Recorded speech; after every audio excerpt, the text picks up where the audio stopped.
തന്നെ കൊല്ലാൻ എനിക്ക് നിമിഷങ്ങൾ മതിയെന്നാണ് ആ ക്രിമിനൽ സ്നേഹിച്ചു കൂടെ നിന്നൊരു പെൺകുട്ടിയോട് തന്റെ വൈകൃതം തീർത്ത ശേഷം ആജ്ഞാപിച്ചത്.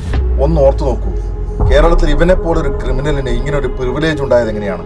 അധികാരത്തിന്റെ ലഹരി പതുക്കെ തലയ്ക്ക് പിടിക്കും മുന്നേ വിരലിലെണ്ണാവുന്നതിലുമേറെ പെൺകുട്ടികളെ ഇവൻ ഇരയാക്കിയിരുന്നു. അതൊക്കെയും പരാതിയായി ഷാഫിക്കും VD സതീശനും മുന്നിലെത്തിയിരുന്നു. അതിനെല്ലാം പൂഴ്ത്തിവെച്ച് ആ പെർവേർട്ടിനെ അവർ കോൺഗ്രസിനുള്ളിൽ വളർത്തി. വിശ്വസിച്ച് കൂടെ നടന്ന പ്രസ്ഥാനം കണ്ണീരിനും മാനത്തിനും വില കൽപ്പിക്കാതെയായപ്പോൾ പരാതി കൊടുത്ത പെൺകുട്ടികളിൽ പലരും ജീവന്റെയും മാനത്തിന്റെയും സുരക്ഷയെ കരുതി കോൺഗ്രസിൽ നിന്നും ഇറങ്ങി നടന്നു.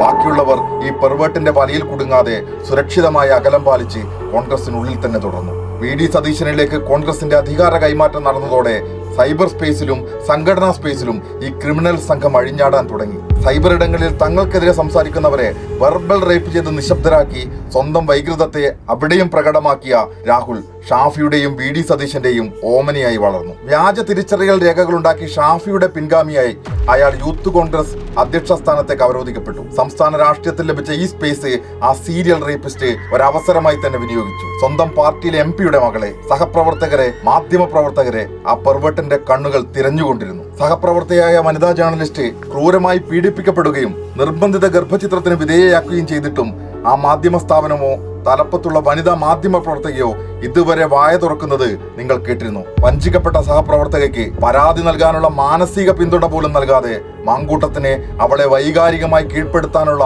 അവസരവും സമയവും ഒരുക്കി കൊടുക്കുകയായിരുന്നു പുകൾപ്പെട്ട മാധ്യമ ജഡ്ജിമാർ ഇക്കാലം അത്രയും ചെയ്തത്. VD സതീശനും ഷാഫിക്കുമൊപ്പം ഈ സീരിയൽ പ്രഡേറ്ററെ ഇത്രയും കാലം പൊതിഞ്ഞു സംരക്ഷിച്ചവരിൽ പാർട്ടി ഓഫീസിലെ ഭാഷ മോശമെന്നും മിണ്ടാതിരുന്നോണമെന്നും മര്യാദയ്ക്ക് സംസാരിക്കണമെന്നുമൊക്കെ CPM നേതാക്കളോട് ആക്രോശിച്ച വാർത്താ വായനക്കാരും ഉണ്ടായിരുന്നു. കോൺഗ്രസിലെ ക്രിമിനൽ മനോവൈകൃതങ്ങളുടെ കൂട്ടം യൂത്ത് കോൺഗ്രസിൽ തുടങ്ങി മാങ്കൂട്ടത്തിൽ അവസാനിക്കുന്ന ഒന്നല്ല. ക്യാമ്പസിനുള്ളിൽ കയറി ധീരജിനെ കുത്തിക്കുന്ന കോൺഗ്രസ് ക്രിമിനലിനെ എന്റെ കുട്ടിയോളെന്ന് പറഞ്ഞ് സംരക്ഷിച്ച സുധാകരനെ ഓർക്കുന്നില്ലേ? മുഖ്യമന്ത്രിയെ വിമാനത്തിനുള്ളിൽ കയ്യേറ്റം ചെയ്യാനും AKG സെന്ററിൽ ബോംബെറിയാനും വന്ന കോൺഗ്രസുകാരെ സതീശൻ സംരക്ഷിച്ചത് ഓർക്കുന്നില്ലേ? സാക്ഷാൽ K കരുണാകരന്റെ മകളെയും ഭാര്യയെയും പൊതുവിടത്തിൽ മാങ്കൂട്ടം അപമാനിച്ചിട്ട് ആത്മാഭിമാനമുള്ള ഒരു കോൺഗ്രസുകാരനെങ്കിലും ഇയാളെ തള്ളിപ്പറഞ്ഞു.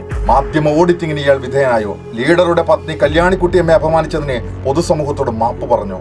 കോൺഗ്രസിലെ തന്നെ മുതിർന്ന നേതാവും വർഷങ്ങൾ MLA-യും MP-യും ഒക്കെ ആയിരുന്ന ഒരാളുടെ മകൾ പോലും മാങ്കൂട്ടത്താൽ അപമാനിക്കപ്പെടുകയും ജാതീയ അധിക്ഷേപം നേരിടുകയും ചെയ്തു എന്ന പരാതി AICC-ക്ക് മുന്നിൽ വന്നിട്ടും ആ ക്രിമിനൽ സംരക്ഷിക്കപ്പെടുന്നുവെങ്കിൽ അതാണ് കോൺഗ്രസിൽ പെർവേർട്ടുകൾക്ക് ലഭിക്കുന്ന പ്രിവിലേജ്. സ്വന്തം പിതാവിനെ പോലെ കരുതി പരാതിപ്പെട്ട യുവതിയോട് പോലും അനുതാപം കാണിക്കാൻ പ്രതിപക്ഷ നേതാവിന് കഴിഞ്ഞില്ല.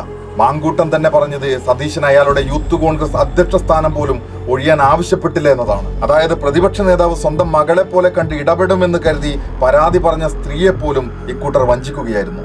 ഇല്ലെങ്കിൽ വഞ്ചിതരായ സ്ത്രീകളുടെ പരാതികൾ കേട്ട് ഇക്കൂട്ടർ രസിക്കുകയായിരുന്നു. മാങ്കൂട്ടം യൂത്ത് കോൺഗ്രസ് അധ്യക്ഷ സ്ഥാനം ഒഴിഞ്ഞതുകൊണ്ടോ MLA സ്ഥാനം രാജിവെച്ചതുകൊണ്ടോ അവസാനിക്കേണ്ട പ്രശ്നങ്ങളല്ല ഇപ്പോഴുണ്ടായിട്ടുള്ളത്. മാങ്കൂട്ടവും ഷാഫിയും സതീശനും രാഷ്ട്രീയ പ്രവർത്തനത്തിന്റെ മറവിൽ അധികാരത്തിനായി നടത്തുന്ന ക്രിമിനൽ മാഫിയ കൊട്ടേഷൻ പ്രവർത്തനങ്ങൾ ജനങ്ങൾ അറിയണം. ഇനി മേലിൽ ഈ ക്രിമിനലുകൾ രാഷ്ട്രീയ രംഗത്തുണ്ടാകില്ല എന്ന് സമൂഹം ഉറപ്പുവരുത്തുകയാണ് ചെയ്യേണ്ടത്.